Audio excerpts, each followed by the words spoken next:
Everything about the law firm's been phenomenal. If you're injured, come to George Sink's law firm. It's worth it. At George Sink Injury Lawyers, we fight so you don't have to.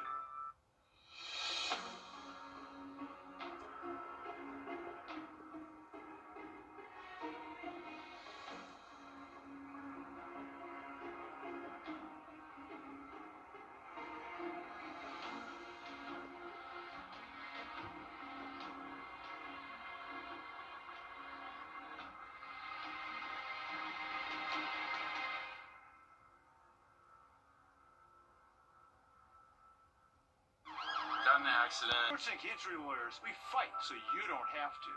Trust meteorologist Chris Still for your first alert.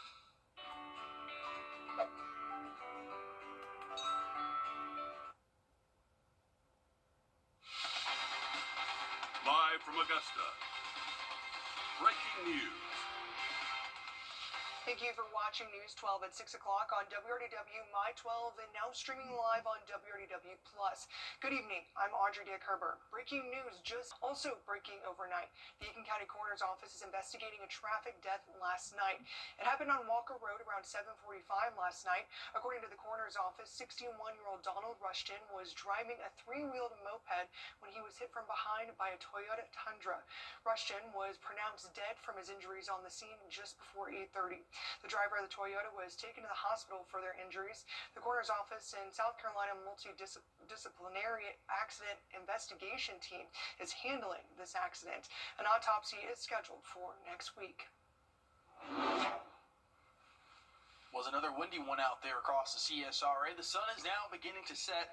Still seeing some of those. Well, man, speaking of those colder temperatures, safety alert for the colder temps we're going to have tonight. Augusta is opening warming shelters tonight. If someone wants to get into a warming shelter overnight, they can go to May Park right now, where they can find a sheriff's deputy to give them shelter clearance. You can also call the sheriff's office at the number on your screen and choose option 4. The Augusta Rescue Mission and Salvation Army Center of Hope are the shelter locations, with the May Park Community Center acting as an alternate location. We have more information about the overnight shelters and daytime warming shelters on our website, wrdw.com. And more protests happening today. We'll have more about the protests here. And as America counts down to its 250th birthday, the Augusta History Museum is looking to teach people about the last 250 years. The museum started its America 250 exhibit, where it will share artifacts showing the CSRA's history from early indigenous tribes to current life. If you want to check it out, the museum is open from 1 to 5 tomorrow and 10 to 5 Thursday through Saturday. But if museums aren't your thing, well, maybe tattoos are. A new tattoo parlor opened up in Augusta. Ink and Oath is on Broad Street next to New Moon Cafe. All the artists are local to the CSRA, and they also offer other services as well. You can find their Facebook page, where you can see work the artists have done, on our website, wrdw.com. And the Richmond County Sheriff's Office is asking for your help finding a missing teen. 14-year-old Jamari Mifflin was last seen leaving Rollingwood Drive Saturday just after 7. According to officials, he was walking in an unknown direction wearing a black beanie, black shoes, a black hoodie, and a black book bag. Anyone with information is asked to call the Sheriff's Office. And there are a few lane closures starting next week. The first is on Telfair Street between 5th and 6th Streets. Construction crews are installing new storm pipes and will be closing some lanes. An end date wasn't given for this lane closure, but the second begins Tuesday on both off-ramps to Deansbridge Road on Bobby Jones Expressway. Georgia DOT is hanging wire to repair damage from Hurricane Helene. Those lane closures will be from 8 to 3 until crews are done with that work. In both cases, you need to slow down to allow crews to safely work. But it's almost time for tax season as well. The IRS will start accepting and processing 2025 tax returns on the 26th. The deadline to avoid penalties and interest is April 15th, but tax experts, including the IRS's independent watchdog, says this filing season could be slowed by the loss of thousands of tax collection workers.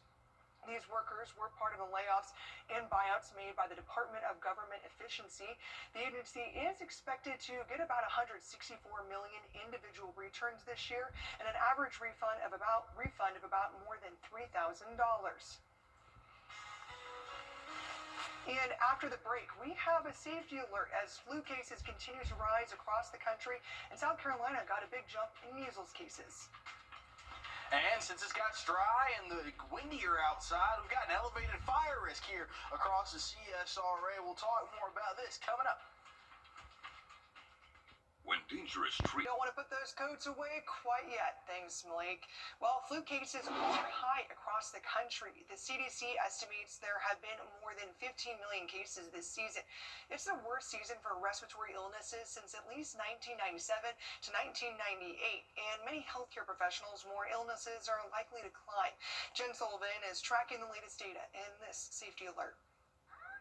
Each night, toys are sanitized as employees at this daycare center in Des Moines, Iowa, try and fight off germs as flu cases in their area surge. We mop the infant room floor twice every night, once with just warm water and once with a sanitation. Nicole Scatino-Talley is the director of the Angelique Christiani Child Development Center. Some of the children here are infants and aren't eligible for the flu vaccine yet. It's recommended for 6 months and older. The Centers for Disease Control and Prevention says children under the age of 2 are at a particularly high risk of developing serious complications from the flu, which is why employees here are taking extra precautions. But this is a nationwide problem. Flu cases across the country have skyrocketed, topping an estimated 15 million.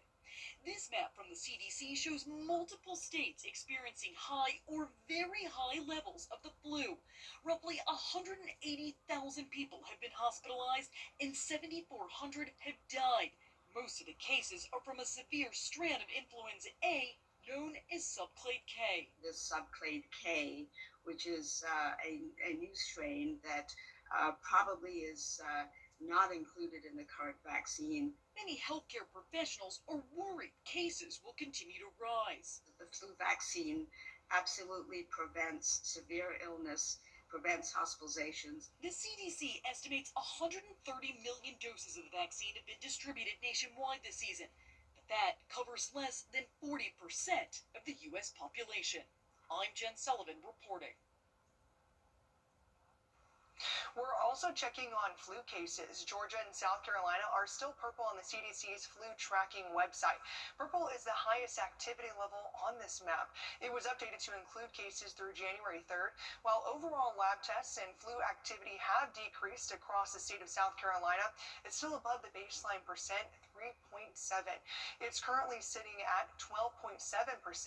9 deaths were also reported in the state of the week ending in January 3rd, and Georgia reported 6 deaths in the week ending in January 3rd as well.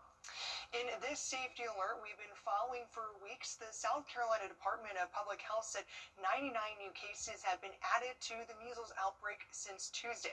Behind me is the outbreak website that DPH updates every Tuesday and Friday. On this website, you can see the outbreak has risen to 310 cases. Staying in the upstate, there are 200 people in quarantine and 9 in isolation. But the agency is saying the number of people in quarantine doesn't represent the number of people actually exposed. They say 100 more have been exposed. Of the 310 cases, 256 people are unvaccinated and 2 are partially vaccinated.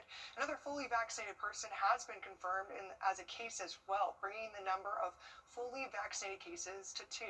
There are 50 cases where DPH doesn't know the vaccination status. But if you want to find the outbreak website or the symptoms of measles, head to our website, wrdw.com. And the Golden Globes are tonight, and we've got a look at the last-minute preparations after the break. Grab and go at Parker's Kitchen. Fresh baked biscuits and croissants with your choice of crispy, juicy chicken tenders, sausage, bacon, egg, and cheese. Ready to grab and go.